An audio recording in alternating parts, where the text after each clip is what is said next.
विशेष करके सभी साथियों से आग्रह है कि जो 8 तारीख को नई दिल्ली में डॉक्टर अम्बेडकर भवन है, वहाँ का कार्यक्रम आयोजित है। 3 घंटा वैचारिकी चलेगी और केंद्र सरकार विशेष करके राष्ट्रपति, प्रधानमंत्री, स्पीकर जो भी सबको सूचना है, अब साथी आते हैं जो भी केंद्रीय स्तर है, तो जो लगभग 1011 कुंतल का या किलो का जो है बाबा साहेब का सिक्का, वो गुजरात से जो है कि एक सप्ताह पहले यात्रा शुरू करे, हरियाणा राजस्थान होते हुए दिल्ली पहुंचेगा। तो सभी साथियों से आग्रह है कि इस मान हमारे बीच भी दौला से कुछ साथी आए हैं। 3 ग्रामीण क्षेत्रों में काम करते हैं। आप सब तो पहली बात अगर चलना चाहते हैं तो जिस तरह से sleeper, third AC, second AC ticket है उसको करवा लीजिए, क्योंकि अपना कार्यक्रम है। और उस कार्यक्रम जैसे हम सब देखते हैं कि हम लोग कोई घर जब बनाते हैं, बुनियाद डालते हैं, तो परंपरा है तो फूल माला डाल देंगे, 1 लोटा पानी चढ़ा देंगे, रुपया 1 सिक्का डाल देंगे, लक्ष्मी विराजमान है। तो वर्तमान जो संसद भवन बन के तैयार है कि क्या वर्तमान जो पुरानी संसद भवन क्या कहें, वर्तमान संसद भवन है बाबा साहेब की स्टेचू संसद को दिखाती हुई एक मूर्ति लगी हुई है। लेकिन नई संसद भवन में बाबा साहेब हो पाएंगे कि नहीं हो पाएंगे, लेकिन उससे पहले हम लोग जो बाबा साहेब तथागत बुद्ध का कुंतल का सिक्का ले जा रहे हैं, तो हम सरकार से आग्रह करते हैं बाबा साहेब को या मनु की मूर्ति या मनु जी उसमें पढ़ा रहे हैं या उससे पहले में बाबा साहेब को वहाँ पे पहुँचाना है।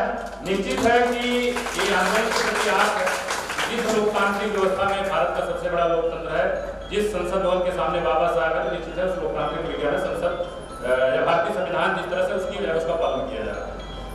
नई संसद भवन से दूसरा संविधान ना लागू हो या बाबा साहब की लोकतांत्रिक व्यवस्था संवैधानिक जो हमको अधिकार मिला हो ना वहां से वंचित हो, उससे पहले बाबा साहब को जो हम सिक्का बुनियाद जो डालते हैं, सिक्का जो डालते हैं, उससे पहले क्योंकि लॉकडाउन में इन्होंने इस तरह से इनॉग्रेशन उसका किया, बुनियाद डाली, जिसमें हम लोगों को अवसर नहीं मिला, लेकिन बन के तैयार जो हो रहा कुछ भी जुड़ा रहा है, तो उससे पहले में बाबा साहब को उसके अंदर स्थापित कर देना है।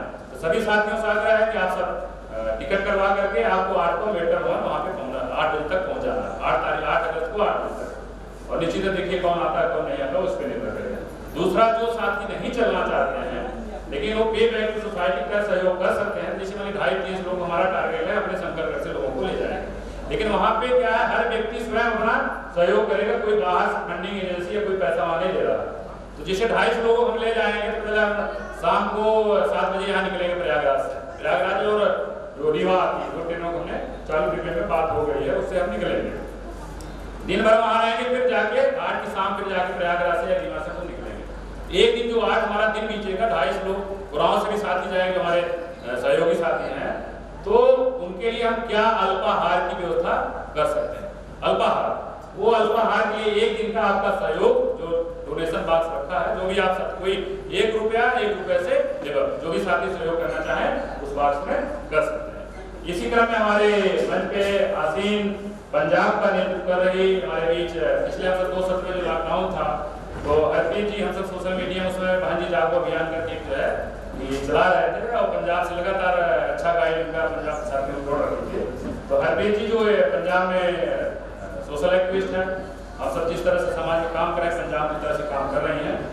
निश्चित है कि पंजाब की बातें या विषय वस्तु रखा गया, हरप्रीत जी की बात कर रही थी। हरप्रीत कौर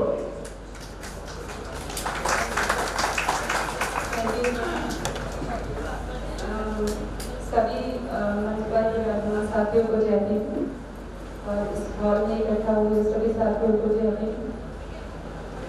मैं सबसे पहले रामबृज गौरव सर का थैंक यू बोलना चाहती हूँ उनको, क्योंकि उन्होंने मुझे लास्ट ईयर भी मौका दिया था।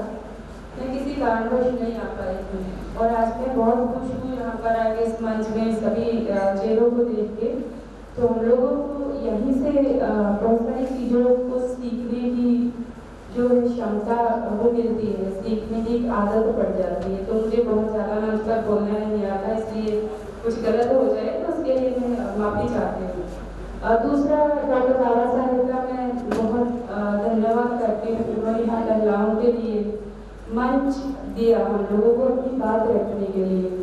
चाहे मैं अपने ही कुछ एक्सपीरियंस शेयर करूँगी यहाँ पर, जैसे हम लोग कितना भी पढ़ जाए, कितने भी बड़े हो जाए, लेकिन हम लोगों को फिर भी कहीं ना कहीं पिता सत्ता का सामना करना पड़ता है।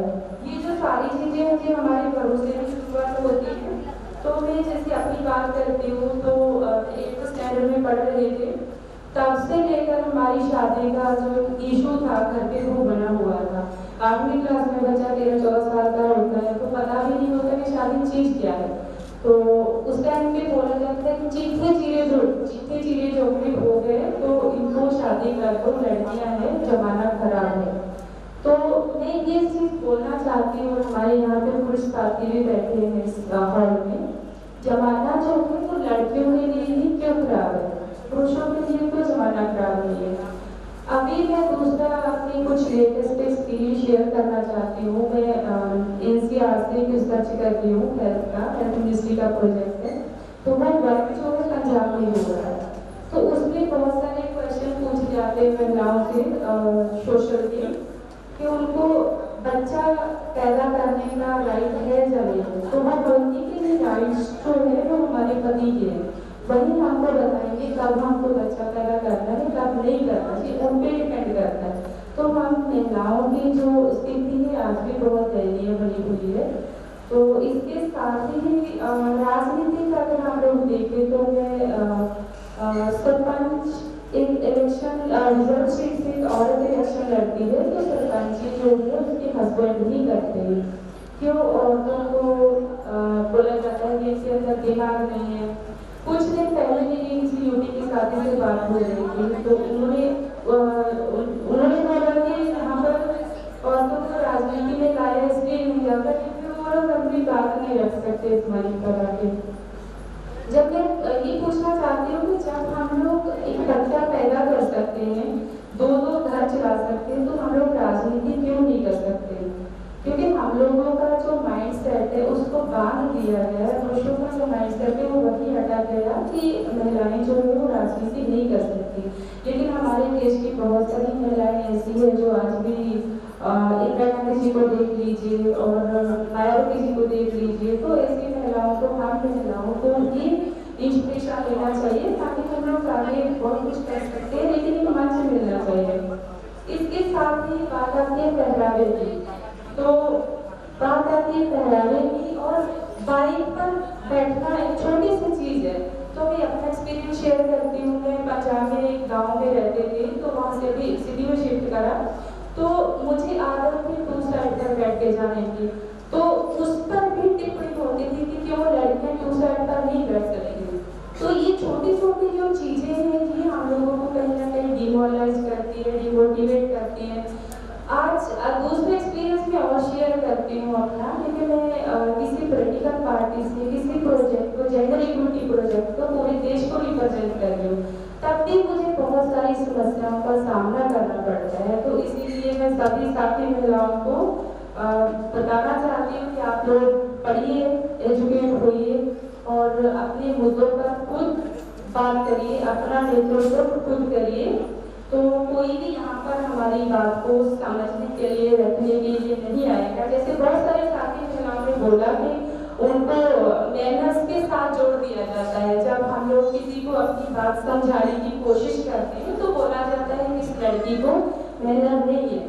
ठीक है, ये सारी चीजें हमारे घरों में होती है। बहुत ज्यादा जवान चल रही है इसकी, बहुत ज्यादा बोल रही है, तो ये छोटी छोटी चीजें हम लोगों को बहुत हर्ट करती है। तो यहाँ पे पुरुष साथी बैठे हैं, मैं किसी के खिलाफ भी नहीं बोल रही हूँ। और दूसरा मुझे ये है कि हम लोग अकेले भी कुछ नहीं कर सकते। बात होती है 50% की, तो आधी आबादी की, तो आधी आबादी महिलाओं को, पुरुषों को जोड़ के ही बनती है। हमको मेरा अपना पर्सनल जो राय है कि ना ही हम लोग बहुत आगे निकलेंगे ना ही बहुत पीछे रहेंगे। समाज को अगर हमको चलाना है तो हम दोनों को, पुरुषों को और महिलाओं को मिलकर ही चलाना होगा, तो ताकि हम लोग बराबरता अपनी कायम कर पाए। तो यहीं से शुरुआत आज से करिए। जितनी महिलाएं हैं, राजनीति सेक्टर जो है उसको बोला जाता है कि राजनीति गंदी लाइन है। ठीक है, मेरा 10 साल का रिसर्च एक्सपीरियंस है फील्ड का। तो पढ़े लिखे बच्चे जो है वो रिसर्च में नहीं जाते, राजनीति में नहीं जाते। ठीक है, बोलते हैं कि हमको जॉब चाहिए, तो हमको क्या करना है राजनीति में जाकर। तो जो बिना पढ़े लिखे होते वो लोग संसद तक बैठ जाते हैं।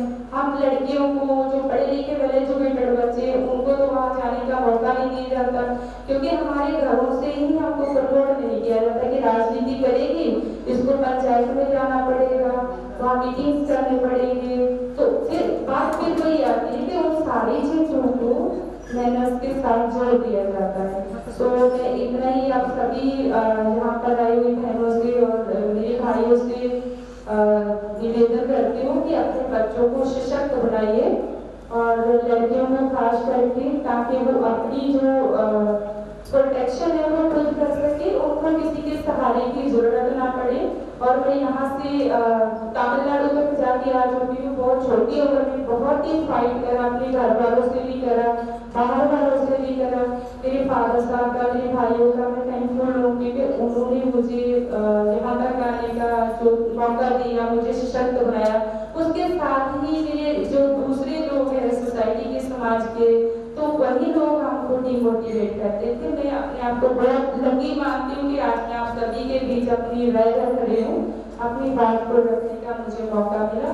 सो मैं इन्हीं शब्दों के साथ अपनी बात को खत्म करती हूँ, क्योंकि हम लोगों को टाइम के हिसाब से चलना होगा।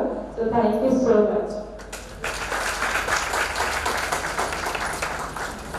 बहुत बहुत धन्यवाद हरप्रीत कौर जी।